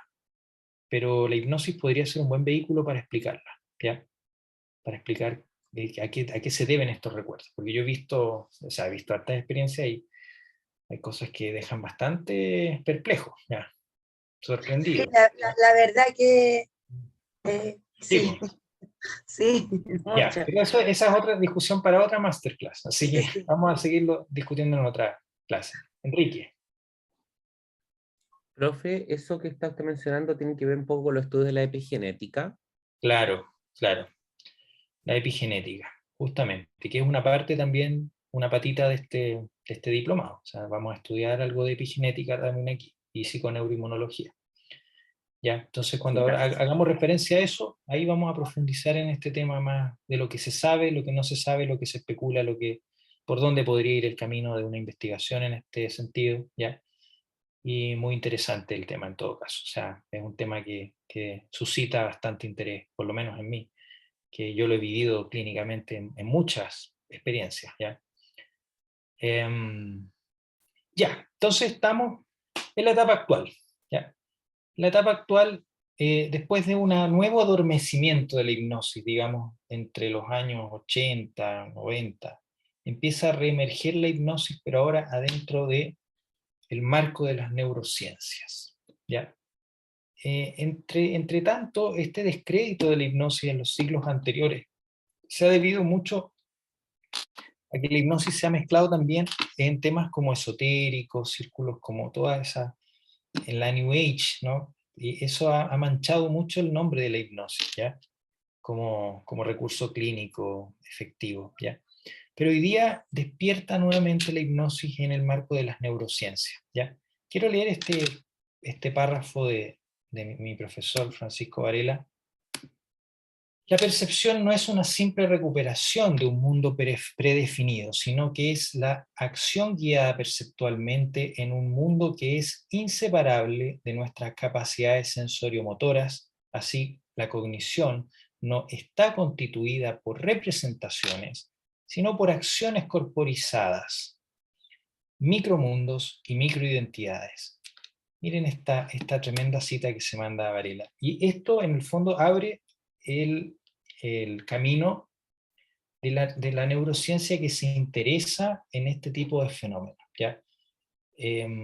La neurociencia parte siendo muy apegada al cognitivismo, ¿ya? Al cognitivismo de los años 50, donde les interesa estudiar los procesos lingüísticos, todas las funciones ejecutivas, todas esas funciones que les hablé recién, que son lo más bonito, ¿no? Pero esta parte más de la mente, ¿no? De sumergirse en la mente, viene a ser como una rebeldía de algunos neurocientíficos rebeldes como Humberto Maturana, Francisco Varela, Walter Freeman, ¿ya?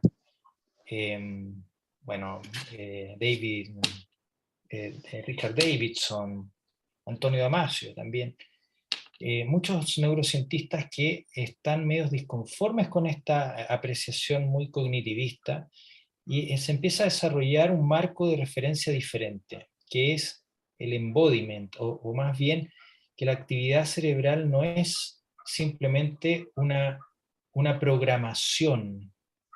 El cerebro no funciona como un computador, como se creía en el siglo XX. La neurociencia del siglo XXI da paso a esta otra interpretación mucho más profunda de que el cerebro funciona como una actividad corporizada, ¿ya?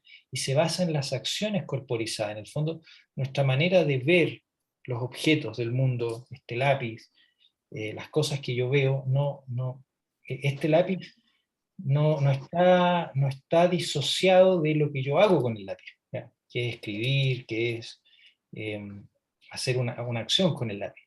Las dimensiones del espacio, del tiempo, de todo, tiene mucho que ver con nuestras acciones, ¿ya? Entonces están corporizadas.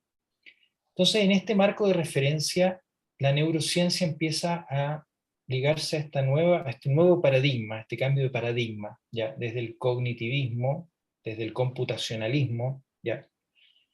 Hacia una dimensión más corporizada, que es muy parecido a volver a los albores de la psicofisiología del siglo XIX, que ya la vimos, ¿no es cierto? Charcot y todos esos autores para atrás, ¿no es cierto?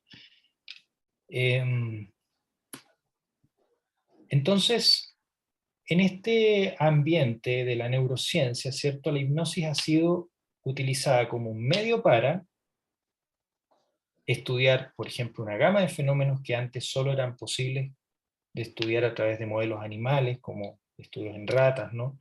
O por estudios por lesiones cerebrales, o estudios de personas que ya padecían una patología, ¿no? Fenómenos, por ejemplo, tales como la percepción, ¿cierto? Yo ahí tengo un estudio de percepción muy bonito, de intencionalidad, conciencia, inhibición, atención, percepción del dolor, ¿ya? Como también como objeto de estudio, ¿ya? Como fin o como medio, en el fondo. O sea, la hipnosis dentro de las neurociencias también ha entrado como un objeto de estudio. O sea, ¿qué es esto que es la hipnosis? ¿Qué es la hipnosis en sí misma? ¿Ya? Y a través de los métodos de las neurociencias cognitivas se puede buscar esa explicación, buscar un marcador de la hipnosis, por ejemplo, ¿ya? ¿Qué es realmente la hipnosis? ¿Un estado neurofisiológico diferente? ¿Cambia la dinámica cerebral? ¿Tiene efectos en la neuroplasticidad? ¿Ya? Todas esas preguntas que hoy día podríamos hacernos y responderlas, ¿ya? Y en parte también, hoy día la neurociencia se manifiesta con teorías que podrían ir en la línea de que en el fondo estamos constantemente viviendo una hipnosis colectiva, por decirlo así, ¿ya? Anil Seth, que es un neurocientista alemán, ¿ya? Silencio en los micrófonos. Nos va a decir algo así: lo que llamamos realidad son alucinaciones que asumimos como reales porque todos tendemos a percibirlas de la misma manera, ¿ya? ¿Qué nos quiere decir Seth con esta afirmación? Básicamente lo que yo mismo ya les he dicho muchas veces: el mundo en que vivimos, conscientemente al menos, ¿ya? Es un mundo virtual, es una realidad virtual. Yo le llamo a eso procesos virtuales. Ya antes de Seth, digamos, yo ya le llamaba así. Santibáñez, en los años 60 ya más o menos, empezó a hablar de los procesos virtuales, ¿ya? Mi profesor. Entonces, pero hoy día la neurociencia confirma esta hipótesis de que en realidad el cerebro no está buscando una representación de la realidad, sino que más bien crea una realidad. ¿Pero cómo la crea? ¿La crea arbitrariamente? Caeríamos en un relativismo en ese sentido. No, no la crea arbitrariamente. La crea a través de la adaptación, ¿ya? En el fondo, nuestra percepción consciente sigue la misma dinámica que todos los demás procesos organísmicos, ¿ya? Autopoyéticos de nuestro organismo, ¿ya? Autopoiesis significa autogeneración, es la teoría de la la autoorganización en el fondo, que es la regeneración. O sea, constantemente estamos generando nuestros propios sistemas y estamos adaptándonos a un medio, ¿ya? Lo que Francisco Varela va a llamar en acción, ¿ya? Entonces, básicamente la realidad se genera a través de acciones corporizadas que van generando estas microidentidades, que yo le llamo a eso estado global, ¿ya? Que son coherentes a ciertos micromundos, ¿ya? En el fondo el cerebro no crea, no busca representar una realidad, sino que más bien busca crearla. Y en una metáfora podría parecerse a lo que hace una banda de jazz, ¿ya? Cuando los músicos se ponen a tocar en la banda de jazz, más bien se genera una sincronía entre ellos, van creando la música en la medida que la van haciendo. Así se crea la realidad que vivimos, ¿ya? En el fondo no es que no exista, o sea, es físicamente medible y es concreto, no es algo abstracto esto, ¿ya? Más bien el concepto de representación sería más bien un abstracto, pero en este sentido la realidad es algo muy vivido y muy corporizado, ¿ya? Y es parecido, como podríamos poner en otra metáfora, a lo que hacen los actores cuando actúan, digamos. Es en el fondo una puesta en escena, ¿ya? Yo prefiero usar esa palabra. El to enact es como poner en escena. Yo pongo en escena una microidentidad, una forma de ser, ¿ya? Pero estoy siendo esa forma de ser, no puedo ser otra. Y en la enfermedad, en las patologías, en los padecimientos, los problemas, yo pongo en escena crónicamente una única forma de ser. Y eso me da cáncer, eso me da, no sé, me da Alzheimer, me da todas las enfermedades degenerativas que tenemos en estos tiempos, es porque ponemos en escena tenemos una forma de actuar y nos vamos en esa derivada. Perdemos la flexibilidad del poner en escena, en el fondo. Que eso es lo que busca recuperar la neurohipnosis. Esa flexibilidad de tener muchas microidentidades y muchas más, en el fondo. Tener la capacidad de proponer nuevas microidentidades para los mismos problemas o los mismos micromundos. ¿Ya? Es como el bebé. ¿Ya? A mí me encanta usar esa metáfora, Francisco también, al Pancho le encantaba hablar de los bebés, porque él, antes de hablar de las computadoras, en ese momento en el que él estaba escribiendo, ¿no? Estaba escribiéndose todo esto de la inteligencia artificial, y estaba muy en esa onda la ciencia, ¿no? Y él decía, no, yo creo que la inteligencia es como ser un bebé. El bebé aprende gateando, aprende tocando los objetos, y así es como aprendemos las cosas, ¿ya? Y los adultos tenemos esta idea de que como ya nosotros vivimos desde el programa más completo, o sea, desde el programa que tenemos, no vemos cómo se formó eso. Entonces no podemos ver la realidad de cómo esto se fue formando. Entonces la gran, como la figura más importante aquí es cómo generamos estas microidentidades, ¿ya? Vamos a ir avanzando más rápido. A ver. Entonces esto en el cerebro se representa como una actividad de sincronía neuronal, ¿ya? Básicamente nuestro cerebro genera grandes asambleas interneuronales entre varias áreas del cerebro, ¿ya? Y se van generando estos acoplamientos dinámicos, ¿ya? Cada percepción, cada experiencia vivida tiene un patrón de estas características, ¿ya?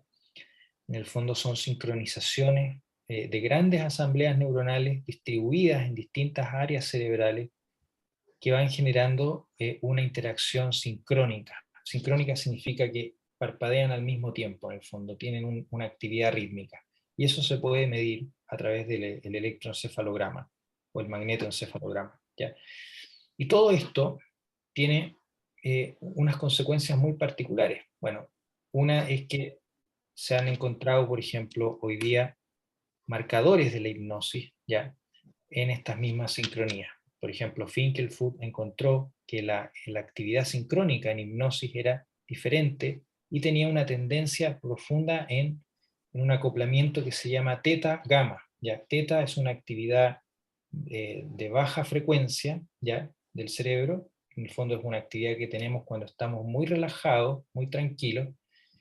Y gamma es la actividad que se ha asociado a procesos de hiperconciencia, ¿ya? O sea, de conciencia, de mindfulness, ¿ya? Esta actividad que tienen los monjes meditadores, ¿ya? Entonces lo que hace la hipnosis es que en dos segundos te deja en el estado casi de un meditador. ¿Fíjense? No en el estado del mejor meditador, pero sí te deja en un estado profundo de esta alianza entre teta y gamma, ¿ya? Y eso fue súper choro, porque en el fondo nos permite decir, hoy día, a ciencia cierta, que la hipnosis sí es un estado, ¿ya? Es un marcador de estado. Así como se han encontrado otros marcadores, ¿ya? Este es como el más potente para mi gusto, ¿ya? Bueno, este es un trabajo que hice yo, más o menos en esta misma línea, donde ponía a las personas a ver un objeto real y un objeto alucinado, ¿ya? Donde el globo estaba lleno, o sea, tenía este color, ¿cierto? Y en otras aparecía vacío. Y en la condición de hipnosis, ¿cierto? En la mente del sujeto aparecía lleno, pero el objeto real aparecía vacío en la pantalla, ¿ya? Entonces, cuando comparamos la realidad del objeto lleno real, por decirlo así, presentado en la pantalla como lleno, y el objeto presentado vacío, nos dimos cuenta que había un cambio, sobre todo en este potencial, en el P300, ¿ya? Y en este potencial de acá, que es el P600, ¿ya? ¿Y qué son estos potenciales? Básicamente son cambios dinámicos en la actividad eléctrica en milisegundos. Esto ocurre a los 400 milisegundos, y hay un pic aquí, en los sujetos hipnotizados, versus los sujetos que ven el objeto vacío, ¿ya? O sea, el objeto lleno real, y aquí aparece esta curva. ¿Y qué significa eso? Básicamente significa que a través de ese pic a los 300, el sujeto empieza a crear la realidad tal como la ve. En el fondo el cerebro no es capaz de distinguir entre el patrón real o el patrón alucinado.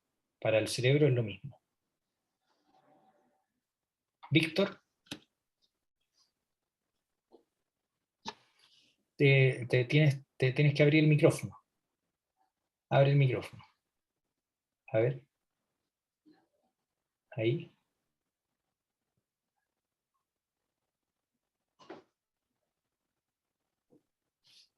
Le voy a mandar una solicitud. Ahí. Ahora. Ya, ahí sí. Ahora sí. Sí. Ya, no, estaba en una duda. Cuando usted habla de potencial de acción, ¿tiene que ver con la acción celular de la neurona? Este es un potencial evocado. Es un conjunto de neuronas que responden.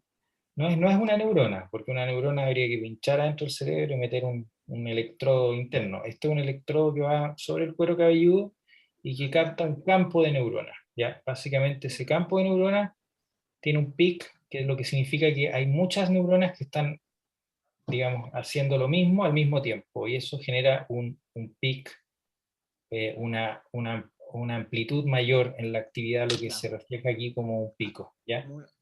¿Cómo ve ¿Ya? Es decir, toda la actividad de todas esas neuronas que están debajo del electrodo suben, ¿ya? Posterior al evento, ¿ya? O sea, posterior a la alucinación o posterior al evento real. Entonces, el cerebro en el fondo, al apagar ese potencial del P300, que muchos le han llamado el potencial del yo, ¿ya? Al apagarlo, emerge esta realidad que en el fondo no es distinguible para el sujeto como si es real o no es real. O sea, para el sujeto ve el objeto tal cual. Lo alucina en el fondo y lo ve tal cual como lo vería en la realidad. Y neurofisiológicamente también el cerebro está viendo el objeto en el fondo. Eso es lo que quise decir aquí. Que el sujeto, el cerebro del sujeto está viendo el objeto alucinado en el fondo, tal cual como vería el objeto real. Eso es, pero impresionante, ¿ya? Sí, O sea, no, porque una cosa es que la persona se imagine algo, y otra cosa es que el cerebro vea eso como si fuera lo mismo, digamos. O sea, en el fondo, esa actividad neuronal la miden. Claro, exactamente. Ahí se refleja el cambio que... Ya, sí, claro. Entonces yo propuse esta teoría junto a mi profesor Guy Santibáñez, que es mi teoría de la hipnosis, que es un particular estado global donde el sujeto manifiesta cambios, tanto en los procesos subjetivos, ya por lo tanto no es solo un estado de conciencia, sino que como los procesos viscerales, automatizados y comportamentales producidos por la actividad integrativa del sistema neuroendocrino. Es un tipo de estado donde los procesos psíquicos se abren y es permeable generar nuevas redes neuronales y por lo tanto nuevas configuraciones aprendidas o estados globales nuevos. ¿Ya? ¿Qué es un estado global? Básicamente es una configuración de todos los procesos. Yo he clasificado estos procesos en 4, ¿ya? Procesos viscerales, procesos virtuales, procesos automatizados, procesos operacionales. Para dar un ejemplo, por ejemplo, estoy triste. Mis procesos viscerales van a tender a tener una contracción, ¿cierto? Voy a tener un tipo de respiración particular de la tristeza. Voy a tener procesos automatizados también, como el llorar, ¿cierto? Procesos operacionales, voy a estar inhibido conductualmente. Los procesos operacionales son todas las conductas que yo hago, ¿no? Deliberadamente. Y procesos virtuales voy a tener recuerdos o pensamientos o una mentalización, ¿no es cierto?, dirigida hacia la tristeza. Y todo eso tiene como una especie de configuración, ¿ya? Toda la tristeza tiene una determinada configuración, así como todos los demás estados emocionales y todas nuestras microidentidades, en el fondo todas las formas que yo tengo de enfrentar al mundo, ¿cierto? Cómo me veo como papá, cómo me veo como hijo, cómo me veo como esposo, cómo me veo como profesor, todo eso tiene una determinada configuración, ¿ya? A esa configuración nosotros le llamamos la metáfora, ¿ya? Y en el fondo la metáfora es la forma en que va tomando estas configuraciones en el problema del sujeto, ¿ya? Bueno, todo eso lo vamos a explicar más adelante en el diplomado, pero así que vamos a llegar hasta acá, esta masterclass, porque ya es bastante tarde. Quizás voy ahora a explicar un poco para las personas que son nuestros visitantes en esta masterclass, ¿cierto? Aquí esta masterclass está dirigida a los alumnos de la certificación y también a invitados. Tenemos ciertas masterclass que son abiertas a invitados, como esta, que es una masterclass de esas que son abiertas, ¿ya? Entonces les damos un agradecimiento a las personas que han participado con nosotros y que han soportado hasta esta hora esta clase. Hablarles un poco del diplomado.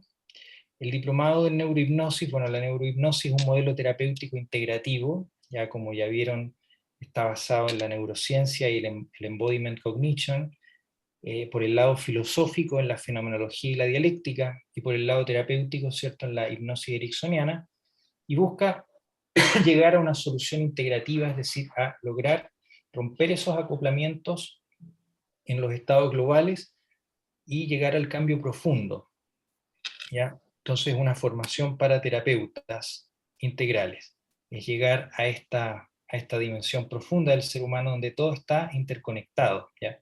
Hoy día también agregamos la psiconeuroinmunología y la epigenética al modelo, ¿ya?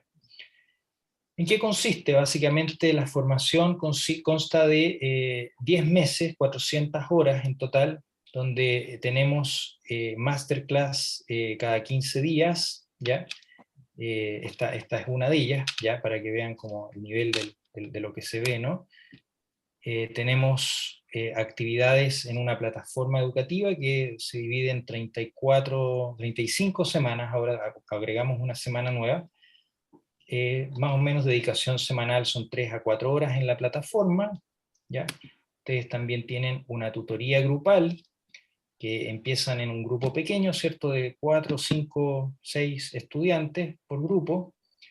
Esas tutorías son los mismos jueves a las 20 horas, o bien ahí con el grupo ustedes pueden decidir otro horario, ¿ya?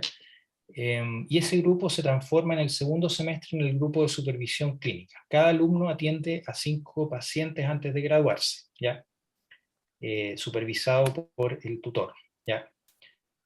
Y talleres mensuales que son los días sábados de 10 a a 6 de la tarde, ¿ya? Son 10 talleres, donde vamos avanzando también en la práctica del modelo, ¿ya? O sea, estos talleres aquí vemos pacientes, abordamos los temas prácticos. Al comienzo partimos entrenando las técnicas básicas de hipnosis, ¿no? Aprendemos a hacer hipnosis, a hacer todos los fundamentos prácticos de la hipnosis, y luego los fundamentos prácticos del modelo terapéutico, ¿ya? Y después las aplicaciones terapéuticas a distintos casos. Vamos a ver ansiedad, depresión, trastornos psicosomáticos, psiconeuroinmunitarios, ya, alergia y todas esas cosas, ¿no?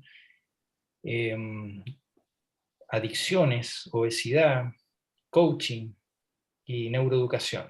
¿Ya? Todos esos temas están abordados en el transcurso del diplomado. Y tenemos una doble certificación, una chilena que es la nuestra, ¿ya? Y otra que es del Centro Panamericano de Hipnosis Ética, que da certificación para todos los países hispanoparlantes. Y bueno, y el diplomado es una parte de la formación que una vez que uno sale del diplomado, ¿cierto? Sale con un cartón que te habilita para ser terapeuta del modelo, ¿ya? Pero además tú formas parte de una comunidad de terapeutas donde estas masterclass, por ejemplo, ya son abiertas a toda la comunidad, ¿ya? Y también hay una formación de máster posterior, que es una formación de especialización, donde también pueden después llegar a ser profesores del instituto y llegar muy lejos ya en esta formación. Así que si gustan solicitar una entrevista con uno de nuestros profesores, el paso para empezar, digamos, la conversación, a mí me gusta todo que sea muy presencial, o sea, por eso me gusta conocerlos primero, entrevistarlos y explicarles un poco más en detalle cómo es el formato del diplomado, los costos y todo eso. Así que una entrevista sin compromiso, evidentemente, para poder profundizar un poco más en el diplomado. Les dejamos la invitación. Ahí la Fran va a poner el link de la página. Y bueno, y los esperamos, pues. Entonces,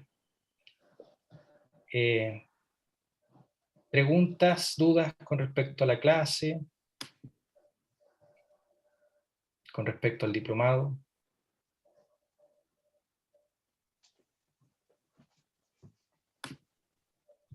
Al menos yo era profesor. ¿No? ¿Quedaron claritos? Ya, la parte práctica la vamos a dejar para otro día porque yo creo que estamos ya más que en la hora, así que